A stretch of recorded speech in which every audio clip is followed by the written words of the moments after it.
মুছলমান যুৱক অহাৰ কাৰণে ৰতনপুৰ গাঁৱৰক্ষী বাসিনে বিহিলে 1 লাখ টকাৰ জৰিমনা।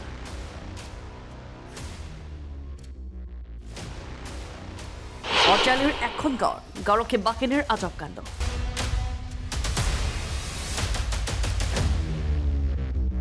গাঁওখনৰ এঘৰলৈ এজন মুছলমান যুৱক অহাৰ কাৰণে ৰতনপুৰ গাঁওৰক্ষী বাহিনীয়ে বিহিলে 1 লাখ টকাৰ জৰিমনা।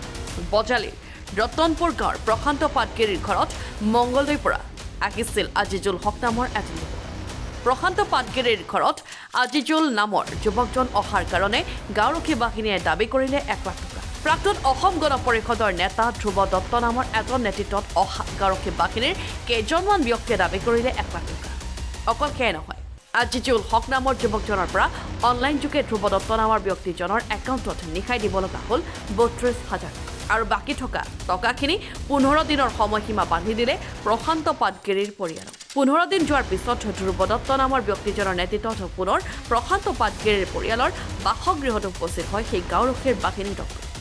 বাকী থকা টকাখিনি দিবলৈ দাবী কৰে আৰু টকা নিদিলে বিহিত ব্যৱস্থা ল'ম বুলি পৰিয়ালক ধমকি।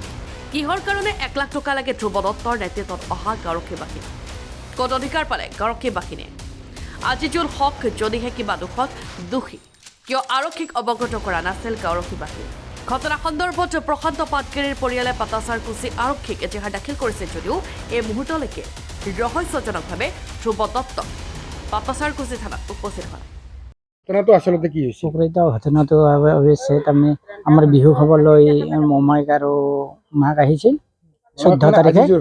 আজিজুল হক আহি মাত্ৰ যেতিয়া আমাৰ তাত ৰাতি আছিল থকাৰ কাৰণে বাকী ইয়াৰ আমাৰ ভিডিবিৰ সদস্য কেইজন মানে ৰাতি আহি পিনে সিয়াক তাৰমানে পৰিচয় ল'ম বুলি কৈ আহি ইয়াত চোতালতে আহি সুধি মাত্ৰ তাৰমানে যেতিয়া অজিত দাস বুলি ক'লা পৰিচয়টো বিচৰতে, তেতিয়া আৰু ইহঁতে মাতি নি মাত্ৰ ফিল্ডত শুদ্ধ নামটো কোৱা সেইটো ক'লা কৈ মাত্ৰ তাৰ উপৰি সিহঁতে তাৰমানে পইচাত ধমকি দিছে, নহ'লে ইয়াৰ পৰা মাৰিম কিবা কৰিম নানানটা কিবা কিবি দিম ভয় খুৱাইছে। ভয় খাই মাত্ৰ পইচা তেতিয়া সি যেতিয়া নতুনকৈ আহিছে ল'ৰাটো ভয় খাই মাত্ৰ ৰাতি 32,000 টকা দি দিলা। 75,000 টকা 32,000 টকা কাক দিছে? কাক দিছে? ধ্ৰুৱ দত্তক দিছে। অনলাইন যোগে দিছে ট্ৰেঞ্জেকশ্যন।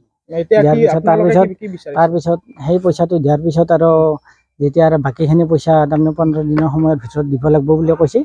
তাৰপিছত যেতিয়া সি কৈছে মই দি দিম আৰু নোৱাৰিলে মোক তাৰমানে গেৰাণ্টাৰ হিচাপে ৰাখিছে চাইন টাইন মাৰি যে তাৰ বিৰুদ্ধত আমাৰ ভিডিবিৰে কিবা লিখিত দিছে নেকি আপোনালোকক?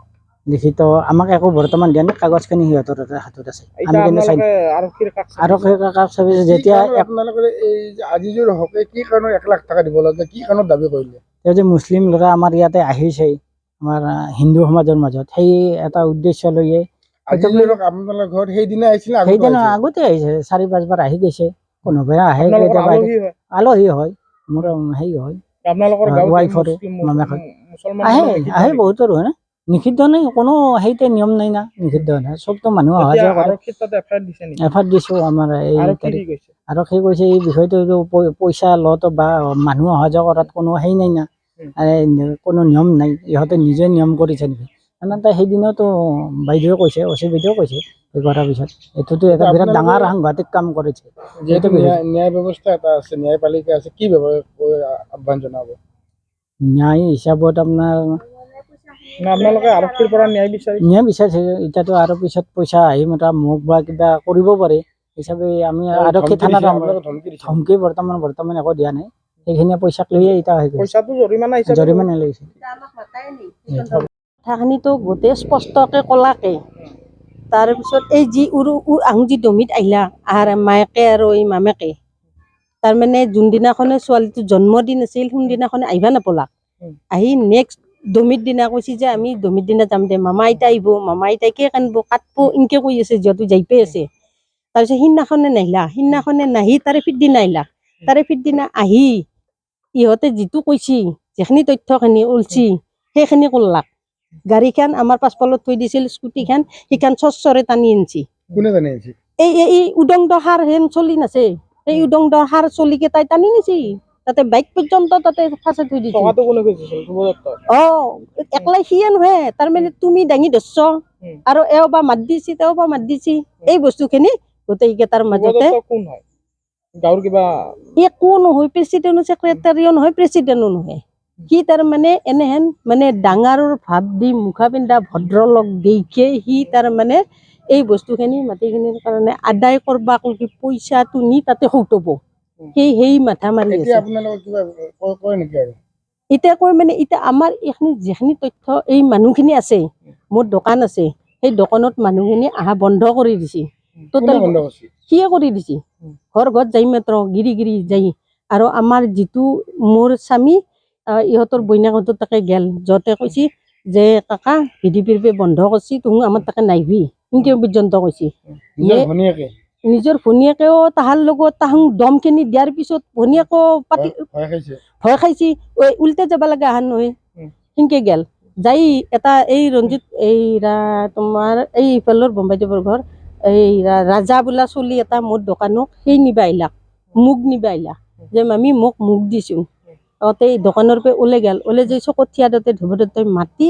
কৈছি যে তই কিয় সিখান প্ৰসন্নৰ দোকানত গৈছা তাতে আজিৰ পৰা নাযাবি কাইও নাযাবি এটা পকা পিপাৰো নাযাবি এটা পকা পিপাৰো আজিক লগি অহা নাই আজি 6 দিন হ'ল আৰু মানে সেই আছে ই তাৰমানে এই মোৰ বোৱাৰী আছিল সেই বোৱাৰীকো চলিকে উঠে দি তাৰমানে কি কওঁ কি নকওঁ চব তথ্যখিনি লৈ তাহাঁতক কৈ তাহোঁ হাত কৰি লৈছে এতিয়া আপোনালোকে এজাহাত দিছে ই দিছে দেউৰে দিছে আৰু এও দিছে তাৰপিছত আৰু সেই সি তাহোঁ আৰু মোক বোৱাৰীৰ ফালৰ পৰা সেই সি ল'ৰাই মোক কেছ দিছে এনেহেন তাৰমানে মোক কেছত কহয় দিওঁ আকৌ মই একো দোষী বা সেই কৰে আকৌ নাই মই থাক চল খা এনেকে চলি মোৰ নাম শ্ৰী গীতিমা পাটগিৰি মানে আমাৰ তাতে এজন আলহী আহিছিল মোৰ মামা মানে মোৰ ঘৰ গুৱাহাটীত এই মামাজন 14/1/2025 তাৰিখে আমাৰ তাতে বিহু খাবলৈ আহিছিল আহোঁতে আহি পাইছে 3:30মান বজাত আহি চাহ তাহ খাই অলপ কষ্ট থকাৰ পাছত আমাৰ এই ভিডিপিৰ মানুহ কেইজন মানে আহিছিল এই ধ্ৰুৱদত্ত ৰমেশ কলিতা নিকুঞ্জ এনেকৈ বহুত কেইজন মানে আহিছিল আহি মামাক মানে চিনাকি হৈ বোলে তাৰপিছত মামাই আহিলে চিনাকি হ'ম বুলি কওঁতে ৰাতি হোৱাৰ কাৰণে চকুত তাহোঁ তাৰমানে মুখত কাপোৰ চাপোৰ বান্ধি আহিছিল আহোঁতে মামাক এনেকৈ সুধিলে ক'ত ঘৰ কি নাম তোমাৰ মামায়েও কোনোদিন তাহাৰ লগত চিনাকি হোৱা নাই কাৰণে মামায়ে অলপমান ভয়তে নাৰ্ভাছ হৈ নামটো মানে সলাই কৈছে মোৰ নাম শ্ৰী প্ৰদীপ দাস বুলি সেনেকৈ কৈছিল পাছত তাহোঁ নেক্সট টাইম সোধোতে শুদ্ধ নামে ক'লে মোৰ নাম এই বুলি আজিজুল হক বুলি তাৰপিছত তেখেতসকলে সেই ফিল্ডখনত মাতি নিলে মামাৰ লগত আলোচনা এটা হ'ম বুলি ফিল্ডখনত মাতি নি মামাৰ লগত প্ৰথমতে ভালদৰে কথা পাতিলে তাৰে পাছত তাহোঁ মামাক তাৰমানে 1 লাখ টকা দাবী কৰিছে কিহৰ কাৰণে দাবী কৰিছিল ইয়াতে আহাৰ কাৰণে দাবী কৰা বুলি কৈছে ইয়াতে আমাৰ তাতে বিহু খাব মাতিছিলোঁ বিহু খাব পৰা সম্পৰ্ক 6 মাহৰ বছৰ দিনৰ মূৰত আহে কেতিয়াবা থাকে কেতিয়াবা নাথাকে সেইদিনাও আমি বিহু খাবই মাতিছিলোঁ আহোঁতে তাৰমানে সেনেকৈ তেখেতসকলে মাতি নিছে মাতি আগে পাছেও অহা আছিল এতিয়া তেওঁলোকৰ অসুবিধাটো এতিয়া মানে মামাজন যি মুছলিম সেই মুছলিম মানুহৰ কাৰণে সেইকাৰণে তেখেতসকলে এনেকৈ পইচাৰ দাবী কৰিছিল নাই নাই একো নাই আমাৰ স্বামীৰ আমাৰ ঘৰৰ পৰিয়ালৰ একো শান্তি নাই এতিয়া কি অসুবিধা এতিয়া আৰু আমাক জনোৱা নাই যেতিয়া আগতে সেইদিনাই মাতেনি কিমানখিনি টকা মানে মুছলিম অহাৰ কাৰণে তাৰমানে আমাৰ গাঁৱত তাৰমানে কৈছে আমাৰ গাঁৱত মুছলমান মানুহ আহিলে 1 লাখ টকা জৰিমনা দিব লাগে পৰিয়ালে নেকি এতিয়া তেখেতসকলে জানে আমি গম পোৱা নাই এতিয়া কিমান টকা দিছিলে আগধন হিচাপে কিবা দিছিলে নেকি 32,000 টকা দিছিল মানে 1 লাখৰ পৰা 75,000 টকা তাৰমানে তেওঁলোকে মান্তি হৈছে হৈ 32,000 টকা গুগল পে' দি মামাৰ একাউণ্টৰ পৰা ধ্ৰুৱজ্যোতি দত্তৰ একাউণ্টত দিছিল আৰু বাকীখিনি টকা 29/1 আৰু 2025 তাৰিখে দিব লাগিব বুলি মোৰ হাজবেণ্ডৰ পৰা তেওঁলোকে এখন প্ৰচিডিং কৰা বহী এখনত লিখি লৈছিল চাইন টাইন মাৰি লৈছিল 29 তাৰিখে দিব লাগিব বুলি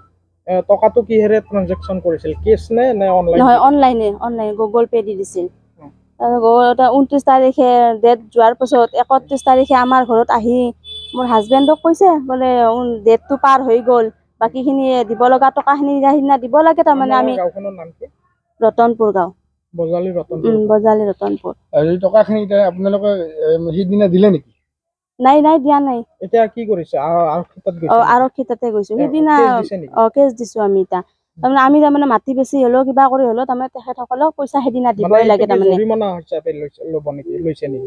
জৰিমনা হিচাপে আমি তাৰমানে মুছলিম মানুহ আহিব দিয়াৰ কাৰণে আমি আৰু দোষী তাৰমানে সেইকাৰণে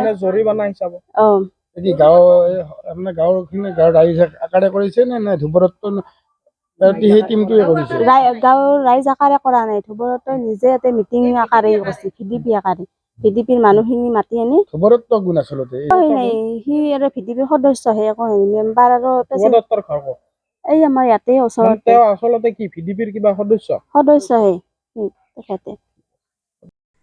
ৰূপজ্যোতি চৌধুৰীৰ ৰিপৰ্ট, এন24 আছাম।